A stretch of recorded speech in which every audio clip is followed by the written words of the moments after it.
Juan capítulo 19, los primeros 3 versículos. Dice así la palabra de Dios. Así que entonces tomó Pilato a Jesús y le azotó. Y los soldados entretejieron una corona de espinas y la pusieron sobre su cabeza y le vistieron con un manto de púrpura y le decían: salve, rey de los judíos, y le daban de bofetadas. Amén. Ahora vayamos a 1 Corintios. Capítulo 9, versículo 25. Que dice: todo aquel que lucha, de todo se abstiene, ellos, a la verdad, para recibir una corona corruptible, pero nosotros, una incorruptible. Amén. Amén. Amén. Una corona incorruptible. Podemos tomar asiento, hermanos. Aleluya. Qué irónico, ¿verdad? De hecho, qué injusto. Qué injusto. Jesús tuvo que llevar una corona vejatoria de espinas, mientras que a nosotros, sus seguidores, se nos ha prometido una corona insigne de vida. Amén. Aleluya. De gloria. Pero si nosotros somos hombres y mujeres pecadores, mientras que Jesús vivió una vida perfecta, sin pecado, delante de Dios y de los hombres, ¿cómo puede ser que Él tuvo que llevar esa corona horrible? Y a nosotros se nos promete una corona maravillosa. Nosotros no merecemos en absoluto tal dignidad, y Él no merecía en absoluto ese escarnio, ese desprecio.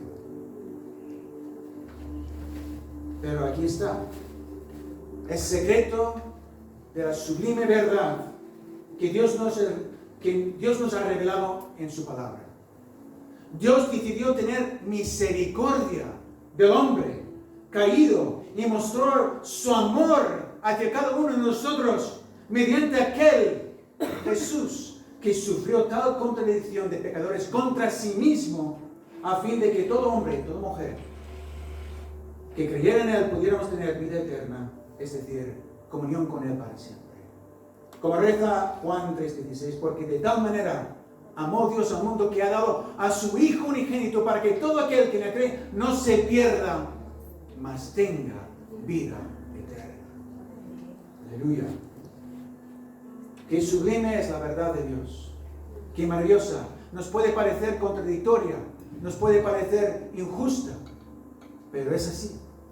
Dios ha sufrido esa contradicción contra sí mismo para que tú y yo pudiéramos tener vida y vida en abundancia. Aleluya. Así que hoy vamos a considerar estas dos coronas. Estas dos coronas antagónicas, casi contradictorias. Así he titulado el mensaje: dos coronas. Primero consideraremos 4 características de la primera, esa corona de espinas que llevó Jesús, y luego consideraremos 5 características de la segunda, la corona que se nos ha prometido a nosotros, sus seguidores. Así que la primera palabra que vamos a usar para calificar esa corona de espinas que llevó Jesús es dolor. Dolor extremo. Esa corona de espinas colocada sobre las sienes de Jesús era una corona ideada para causar dolor. Los soldados romanos ya habían flagelado a Jesús, lo hemos leído en el versículo 1, utilizando correas de cuero con trozos de metal en su extremo que desgarraron la carne de la espalda de nuestro bendito Salvador. Pero parece que el dolor de esos latigazos no era suficiente para los soldados, sino que quisieron infligirle todavía más dolor. Y por eso entretejieron una corona de espinas para hincarla sobre su cabeza y así infligirle más dolor. Con cuánta exactitud profetizó Isaías 700 años antes aproximadamente. Despreciado y desechado entre los hombres, varón de dolores, experimentado en quebranto. Varón de dolores. ¿Cuánto dolor tuvo que soportar Jesús?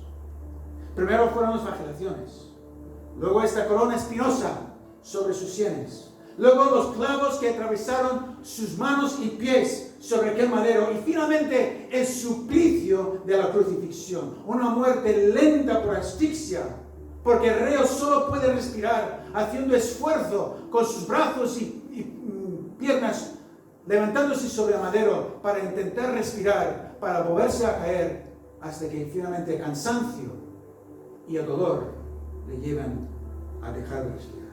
El dolor físico fue ciertamente extremo en gran manera, varón de dolores. Pero a este dolor físico hay que añadir otro dolor todavía mayor, un dolor sin parangón, un dolor que nadie más ha sufrido ni ha tenido que soportar.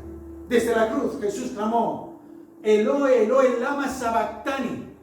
Son palabras en arameo de Salmo 22 que significan, Dios mío, ¿por qué me has desamparado?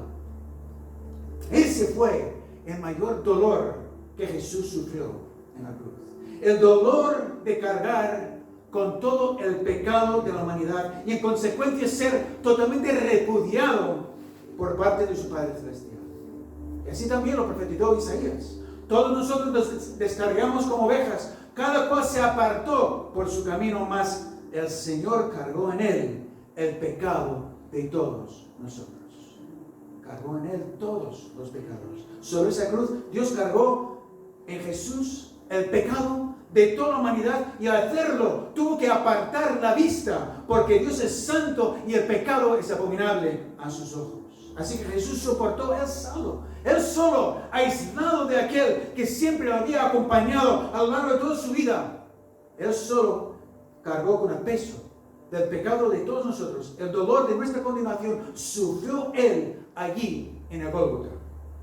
Porque ¿qué es el infierno? El infierno es la absoluta ausencia de la presencia de Dios, y eso es lo que Jesús sufrió por amor a ti y por amor a mí. No hay mayor dolor que Jesús pudiera sufrir para mostrarnos cuánto nos ama. Primera palabra, dolor. La segunda palabra que vamos a usar para calificar esa corona de espinas es maldición. Maldición traspuesta. Cuando Adán y Eva desobedecieron a Dios en el huerto de Edén, la tierra recibió una maldición por culpa del hombre. Lo leemos en Génesis 3. Y al hombre dijo Dios, por cuanto obedeciste la voz de tu mujer y comiste del árbol de que te mandé diciendo, no comerás de él, maldita será la tierra por tu causa. Con dolor comerás de ella todos los días de tu vida. Espinos y cardos te producirá y comerás hierba de campo. Bueno, el espino es por definición una planta que produce espinas. Y su existencia es consecuencia de la maldición impuesta por Dios a causa de la caída de Adán. Así que el segundo Adán, que es Jesús, fue literalmente coronado con la maldición del primero. La corona de espinas es la corona de nuestra maldición. Jesús llevó nuestra maldición a fin de que nosotros pudiéramos recibir bendición. Mirad, hay una historia interesante hacia el final del libro de Génesis, en el capítulo 48. Cuando se hizo mayor el patriarca Jacob, o sea Israel, se quedó invidente. Pero eso no significa que se quedara sin visión, porque visión profética tuvo, y mucha. Entonces, cuando Jacob se enfermó, su hijo José quiso que su padre bendijera a sus dos hijos antes de morir, a Manasés el primogénito y a Efraín su hermano menor. Y leemos en Génesis 48:13, y los tomó José a ambos, Efraín a su derecha, a la izquierda de Israel, y Manasés a su izquierda, a la derecha de Israel, y los acercó a él. ¿Entendéis? José estaba enfrente de Jacob, su padre, y colocó a sus hijos de manera que Manasés, el mayor, estuviera a la mano derecha de Jacob, y Efraín, el menor, estuviera a la mano izquierda de su padre Jacob. Porque Jacob debía bendecir con la mano derecha al primogénito y con la izquierda a la mano menor Efraín. Pero ¿qué hizo Jacob? Leemos el siguiente versículo. Entonces Israel extendió su mano derecha y la puso sobre la cabeza de Manasés, colocando así sus manos alrededor, aunque Manasés era el primogénito. De manera que Efraín el menor recibió la bendición del primogénito con la mano derecha y Manasés el mayor recibió la bendición de la mano izquierda. Pero todo esto se encuentra su mayor significado en Jesús. Porque en un sentido, nosotros somos Efraín y Jesús es Manasés, nuestro hermano mayor. Y no es que Él recibiera una bendición menor, sino que Él recibió nuestra maldición, a fin de que nosotros recibiéramos la bendición que le correspondía a Él. La corona de espinas era como la mano izquierda del Padre sobre su cabeza, impartiéndole la maldición que nos correspondía a nosotros. Como profetizó Isaías, nosotros le tuvimos por azotado, por herido de Dios y abatido, mas Él herido fue por nuestras rebeliones, molido por nuestros pecados, el castigo de nuestra paz fue sobre Él, y por su llaga fuimos nosotros curados. La corona de espinas es un claro cumplimiento de esta profecía. Él llevó al castigo de nuestra paz, la maldición de la tierra, sobre su cabeza. Aleluya, gracias. La tercera palabra que vamos a usar para calificar esa corona de espinas es sangre. Sangre redentora. Porque las espinas de esa corona no solo eran dolorosas, no solo eran símbolo de maldición, sino que perforaron el frente, las sienes y el cuero cabelludo de su cabeza. Y de esas heridas fluyó sangre. Sangre que manchó su rostro, que manchó su cabello, que manchó buena parte de su cuerpo y finalmente llegaría a manchar la tierra. Esta imagen se ha perdido un poco de vista hoy en día, pero hay un antiguo himno del siglo XVII que se titula Cabeza ensangrentada.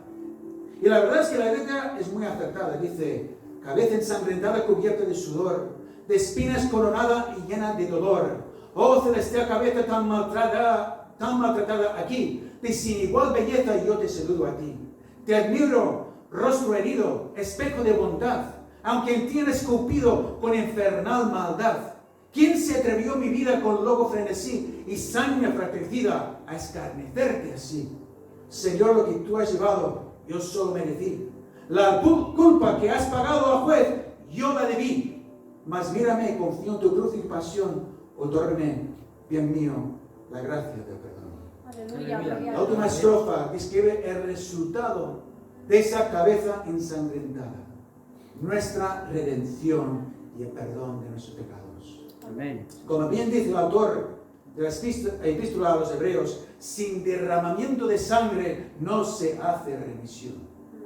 Ese fue el motivo de los sacrificios animales que el pueblo de Israel debía practicar durante siglos, porque esos sacrificios estaban prefigurando el sacrificio supremo de Jesús en la cruz del Calvario.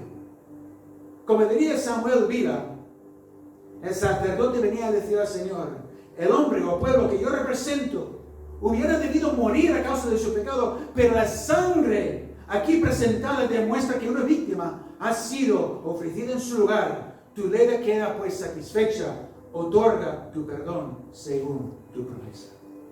Así que Jesús ocupó nuestro lugar en la cruz, y el derramamiento de su sangre desde la cabeza hasta sus pies fue suficiente para que tú y yo pudiéramos ser perdonados y restaurados en una relación personal con Dios. Amén. Es la sangre de Jesús la que nos ha rescatado de una vida vana y sin sentido, lejos de Dios, y además de perdonar nuestros pecados.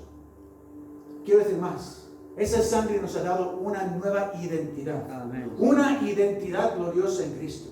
Mirad, el apóstol Pablo dice a los Efesios: pero ahora en Cristo Jesús, vosotros que en otro tiempo estabais lejos, habéis sido hechos cercanos por la sangre de Cristo. Amén. Por la sangre de Cristo hemos sido hechos cercanos. De hecho, hemos sido hechos tan cercanos que Dios nos ha adoptado en su familia, como dice el apóstol Juan. Mas a todos los que le recibieron, a los que en su nombre les dio potestad de ser hechos hijos de Dios. Asimismo, Pablo dice a los Corintios, por otra parte: vosotros pues sois el cuerpo de Cristo y miembros cada uno en particular. Es decir, esa nueva identidad que tenemos en Cristo, de convertirnos en hijos de Dios, en el cuerpo de Cristo, es por la sangre que Él derramó en la cruz. Amén. Por tanto, todo aquel que creen en Jesús, en un sentido, ha recibido una transfusión de su sangre. Ahora ya no es la sangre del primer Adán, la que corre por sus venas, sino la sangre del segundo Adán, quien derramó en la cruz esa sangre bendita para que fuéramos nosotros adoptados en su familia y convertidos en su cuerpo. Amén, sí, Señor. Ya no nos pertenecemos. Pertenecemos a aquel que murió en nuestro lugar, como hemos celebrado esta mañana, y derramó su sangre preciosa para darnos una nueva identidad en él. La cuarta y última palabra que vamos a usar para calificar esa corona de espinas es derrota. Derrota aparente. Porque la palabra en griego, vertida como corona, aquí, en Juan y en los otros evangelios también, es estéfano. Y hace referencia más bien a una guirnalda de vencedor que a una corona real, cuyo término en griego sería diadema, no estéfano.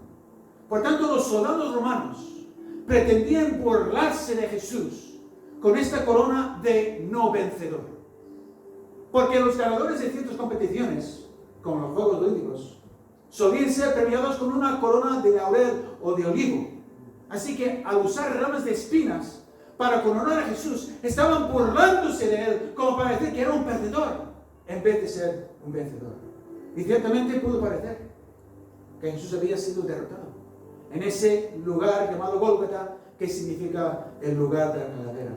Allí coronado con esa guirnalda de espinas y colgando de un madero como reo digno de muerte. El cuadro no podía ser más burlesco y el mensaje no podía ser más cruel. Tú que pretendías dar libertad a los oprimidos, has sido igualmente oprimido hasta la muerte por las autoridades romanas, las autoridades religiosas y el imperio romano. Tú que pretendías haber vencido al mundo, ¿dónde está tu victoria ahora?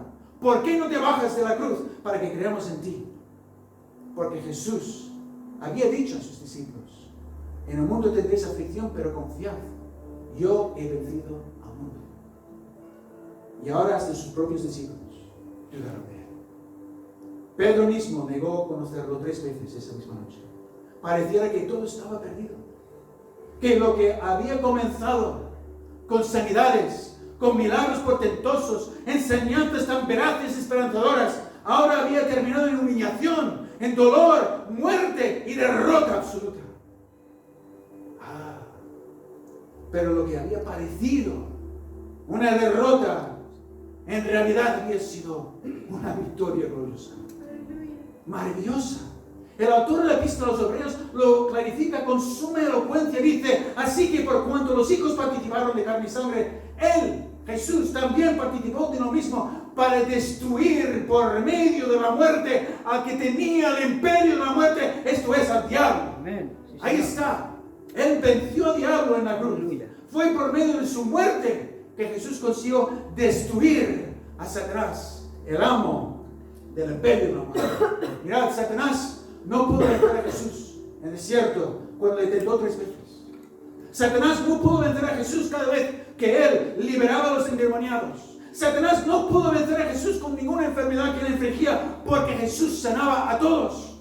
Satanás no pudo vencer a Jesús con ninguna artimaña de los fariseos y saduceos y escribas para intentar enredarle en alguna palabra. No, Satanás no pudo ni siquiera vencer a los discípulos de Jesús cuando Él los envió de 2 en 2 para predicar la llegada del reino de los cielos. Y Satanás fue derrotado por completo por Jesús cuando Él se entregó para morir en esa cruz por amor a ti y por amor a mí, a fin de obtener nuestra salvación. Aleluya. No ha habido mayor victoria en toda la historia de la humanidad que cuando Jesús aceptó llevar esa corona de espinas y convertirla en su trofeo personal de victoria. Amén, sí, Señor. Aleluya. Y para que todo el mundo supiera que Él no había sido derrotado por nadie en la cruz, al 3er día resucitó. Resucitó de la muerte y apareció a sus discípulos durante 40 días antes de marcharse victorioso al cielo. Y tal como se marchó, un día volverá para llevarnos con Él y volverá coronado en gloria. Aleluya, sí, Señor. Bien, hemos visto la primera corona, la corona de espinas. Pasemos pues a considerar la segunda, la corona que se nos ha prometido a nosotros, que no es una corona de espinas, no.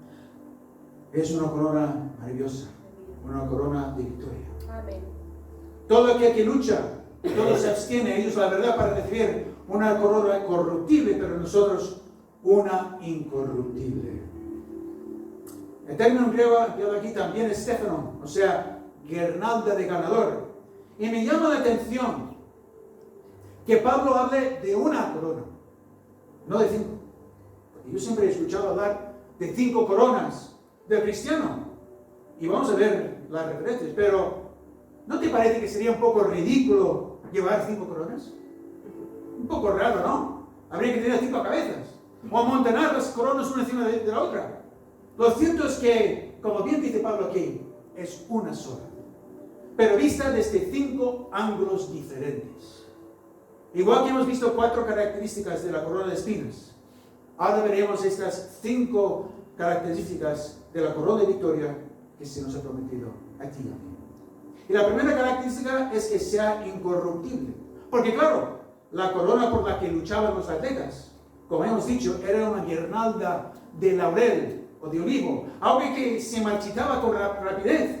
Y lo que es más, la victoria ganada por la atleta pronto desaparecía, porque aparecía otro mejor y mejoría su récord. Habréis escuchado hablar de Usain Bolt, y quizás lo habéis visto en televisión.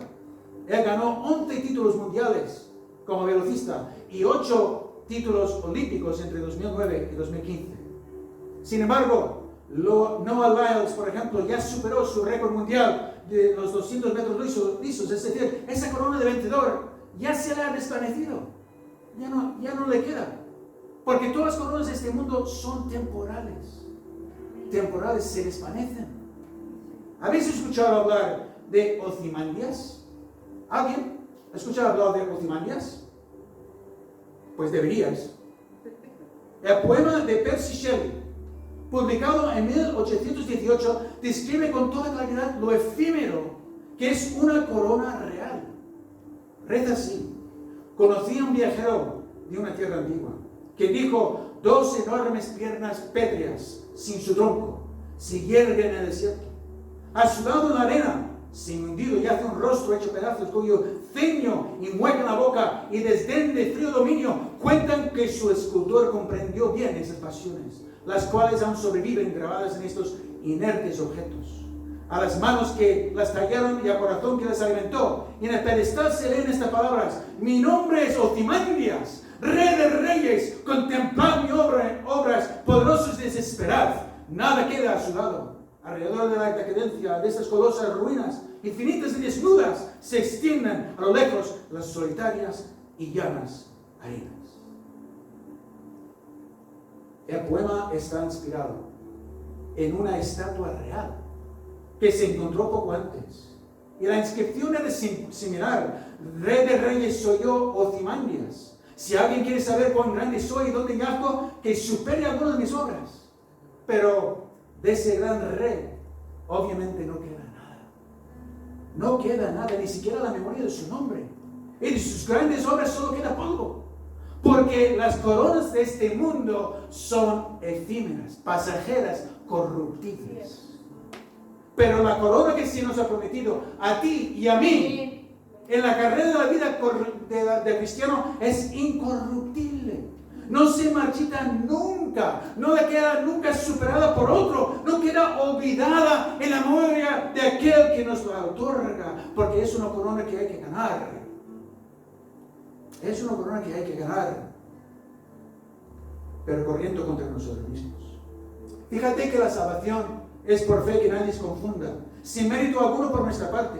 Nadie puede ganar el cielo, porque en el cielo solo entran pecadores arrepentidos que han puesto su fe en esperanza en aquel que dio su vida por nosotros, como hemos celebrado esta mañana. Pero una vez que hemos recibido esa salvación por gracia, esa misma gracia nos capacita para correr la carrera de la vida cristiana. Como dice el autor de la epístola a los hebreos, y ha citado antes Miguel: por tanto nosotros también, teniendo en derredor nuestro tan grande número de testigos, despojemos de todo peso y del pecado que nos asedia, y corramos con paciencia la carrera que tenemos por delante, puestos los ojos en Jesús, el autor y consumador de la fe, el cual, por el gozo puesto delante de él, sufrió la cruz, menospreciando el oprobio, y se sentó a la diestra de Dios, del trono de Dios. Esta es la carrera a la que estamos llamados todos los cristianos a correr.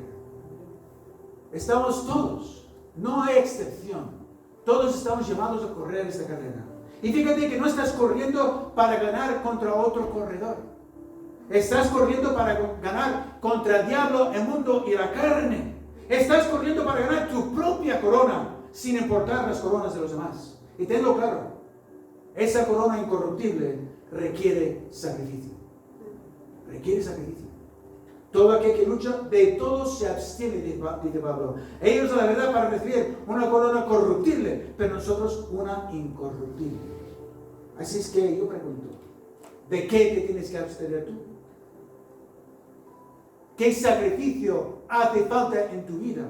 Tú lo sabes mejor que yo. Cada uno sabe lo suyo. ¿Qué te está pidiendo Dios que dejes de hacer o que hagas? Pues hazlo.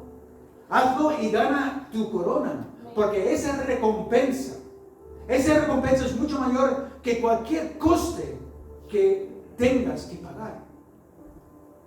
Porque el coste que tienes que pagar es algo temporal, aunque dure el resto de tu vida.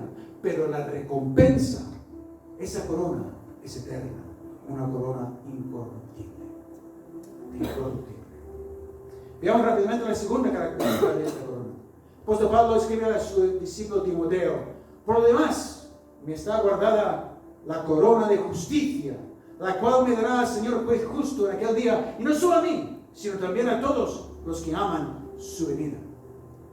Aquí se ve la corona desde el ángulo de la justicia. La justicia que es lo contrario del pecado. La justicia que corresponde a ese atributo inherente de Dios como juez justo. Y aquí el término de juez que cita Pablo, krité en griego, se puede entender también como árbitro o juez de una competición atlética. ¿Y qué árbitro puede ser más justo a la hora de valorar nuestra carrera en la vida cristiana? Ciertamente, como juez justo, Dios nos dará esa corona de vencedor si hemos corrido la carrera en justicia, es decir, viviendo conforme a su voluntad. Esa es la corona de justicia. La corona que recibimos por vivir una vida justa. Es la corona del cristiano normal, como diría Watchman Nee. Porque lo normal es que una vez rescatados por gracia del infierno, por causa de nuestro pecado, vivamos en justicia para nuestro Salvador el resto de nuestra vida. Pero a veces las circunstancias de la vida nos devuelven, nos enredan, nos confunden, hasta tal punto que somos tentados a mentir, a pecar y a dejar de lado lo que Dios nos demanda en su palabra. Pero entonces debemos recordar, como todo buen atleta, la meta de nuestra carrera. Al correr un maratón de 42 kilómetros y pico, el atleta se cansa y llega un momento en que quiere dejar de correr. Pero entonces recuerda que le queda poco para llegar a la meta y así encuentra fuerzas para seguir corriendo. Y así debe ser contigo, conmigo, porque pronto volverá el Señor para llevarnos con Él y entonces habremos llegado a la meta. Por eso Pablo habla de todos los que aman su venida, porque estamos esperando que venga pronto, porque la esperanza de que Jesús regrese pronto nos ayuda a correr con paciencia la carrera que tenemos por delante, en toda justicia y en toda rectitud. Veamos rápidamente la tercera característica de esta corona. Jacobo, o Santiago si prefieres, escribe en su epístola universal: bienaventurado varón que soporta la tentación, porque cuando haya resistido la prueba, recibirá la corona de vida que Dios ha prometido a los que le aman. Aquí se ve la corona desde el ángulo de la vida. Porque ¿qué es la vida sino comunión con Dios? Es la vida. Cuando Adán y Eva desobedecieron a Dios, fueron echados del huerto de Edén y dejaron de tener comunión con Dios, murieron. Pero luego vino Jesús, quien dijo: de cierto os digo, el que cree en mí tiene vida eterna. Por el sacrificio de Jesús, nuestro pecado ha sido perdonado y nuestra comunión con Dios ha sido restaurada. Tenemos vida eterna. Ahora estamos de nuevo en una relación de amor con Dios. Como diría el apóstol Juan, nosotros le amamos a Él porque Él nos amó primero. Por ese amor a veces es puesto a prueba. a lo largo de nuestra carrera y surgen tentaciones, surgen pruebas, surgen situaciones en las que debemos de decidir si amamos a Dios más que a cualquier otra persona, más que cualquier bien material, más que cualquier cosa. Entonces es cuando se manifiesta la vida que hay en nosotros. Si soportamos la tentación y demostramos que amamos a Dios más que nada y más que nadie, entonces andamos en novedad de vida y la corona de vida reflejará nuestra victoria. Pero quiero deciros que debemos de andar en novedad de vida no solo por ganar esa corona de vida en el cielo, sino porque así nuestra vida es mejor aquí en la tierra. Es mejor. El apóstol Pablo escribió a los creyentes de Roma: no os conforméis a este siglo, sino transformaos por medio de la renovación de vuestro entendimiento, para que comprobéis cuál sea la buena voluntad de Dios, agradable y perfecta. La voluntad de Dios para nuestra vida es buena, es agradable, es perfecta. No ganamos nada por incumplir la voluntad de Dios. Aunque a veces pueda parecer que incumplir su voluntad supone sacrificio y pérdida. Sí, pero es todo lo contrario. Lo ganamos todo cuando cumplimos su santa voluntad. Amén. Vivimos la verdadera vida cuando cumplimos su voluntad, y aun cuando parezca que perdamos.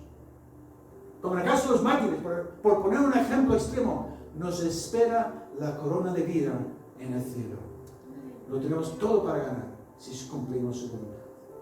Veamos rápidamente la cuarta característica de esa corona. El apóstol Pedro escribe en su primera epístola universal: y cuando aparezca el príncipe de los pastores, vosotros recibiréis la corona incorruptible de gloria. Bueno, aquí se ve la corona desde el ángulo de la gloria. Y se repite una vez más la idea de incorrupción que vimos al principio. Y diréis: pero esta corona, o este aspecto de la corona, es solo para los ancianos, solamente para los pastores. Y es cierto que Pedro se dirige en especial a los líderes de la iglesia, porque así empieza el capítulo 5: ruego a los ancianos que están entre vosotros. Pero fíjate lo que dice justo antes de la promesa que hemos leído: siendo ejemplos de la grey. Y cuando aparezca el príncipe de los pastores, ahí está, ejemplo. Es cierto que los líderes de la iglesia tienen una responsabilidad mayor de ser ejemplo para los demás. Y el cumplimiento de esa responsabilidad conlleva una recompensa, la recompensa de esa corona de gloria. Pero en un sentido, todos estamos llamados a ser ejemplo los unos de los otros. El ejemplo de nuestro hermano José, por ejemplo, de cómo está afrontando su enfermedad con tanta fe y valentía, a mí me conmueve. Y a mí me anima a combatir mis propias luchas personales con la misma fe y con la misma valentía. Todos podemos ser ejemplo para los demás. Y ese hecho de dar ejemplo a los demás es una satisfacción personal, ahora aquí en la tierra, y es recompensado con destellos de gloria en esa corona que se nos ha prometido en el cielo. Por último, veamos la quinta y última característica de esa corona. El apóstol Pablo escribe a los filipenses: así que, hermanos míos, amados y deseados, gozo y corona mía, estad así firmes en el Señor, amados. Y es muy similar a lo que escribe también a los tesalonicenses: porque ¿cuál es nuestra esperanza? O gozo, o corona de que me gloríe. ¿No lo sois vosotros delante de nuestro Señor Jesucristo en su venida? Aquí está. Aquí vimos esa corona desde el ángulo del fruto de nuestro trabajo para el Señor. Los creyentes de Filipos y Tesalónica eran fruto directo del ministerio de Pablo. Y ese fruto le llena de esperanza, le llena de gozo, y además se ve reflejado en esa corona que Cristo le va a dar en su venida. Hermanos, a veces podemos pensar que todo lo que hacemos, lo que hemos hecho para el Señor, sirviéndole en nuestro hogar, sirviéndole en nuestro trabajo profesional, sirviéndole en la iglesia, pues que todo eso no ha servido para nada, o que no sirve para nada. Pero Pablo escribe así, declara a los corintios: así que, hermanos míos amados, estad firmes y constantes, creciendo en la obra del Señor, siempre sabiendo que vuestro trabajo en el Señor no es en vano. No es en vano. Jesús incluso dice que el proporcionar un simple vaso de agua fría tiene su recompensa en el cielo. Aleluya. Así que no nos desanimemos.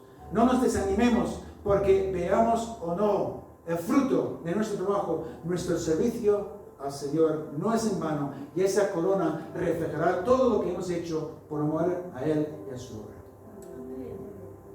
Concluimos pues nuestra meditación de hoy.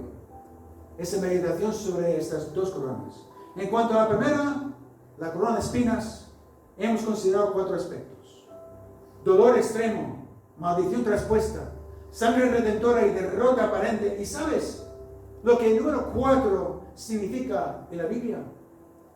El número 4 representa la tierra, porque se habla, por ejemplo, de los 4 vientos de la tierra, y hay 4 puntos cardinales: norte, sur, este, oeste, 4 estaciones: invierno, primavera, verano, otoño. Por tanto, esa es una corona terrenal.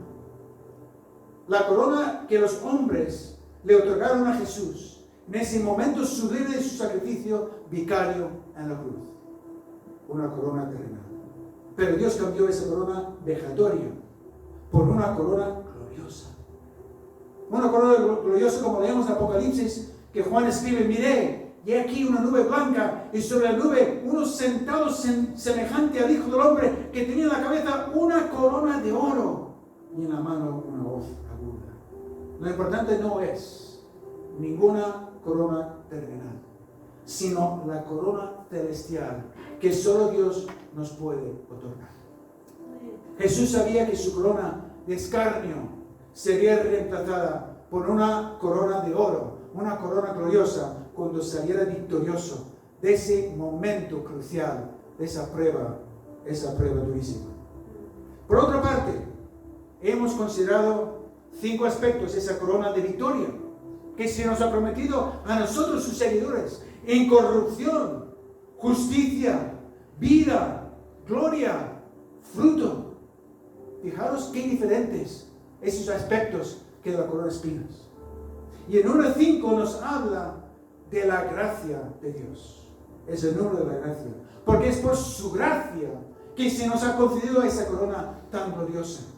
De hecho, Jesús llevó esa corona de espinas para que tú y yo pudiéramos llevar la corona de victoria. Es por su sacrificio que tú y yo tenemos esta dignidad. Así pues, corramos la carrera que tenemos por delante, la carrera de la vida cristiana. Corrámosla con paciencia, pero también con ahínco y con entusiasmo, porque la meta está cerca, muy cerca, hermanos. El Señor está a las puertas, y nuestra corona gloriosa nos espera al cielo por su gracia y por su amor. Amén. Que Dios nos bendiga. Amén.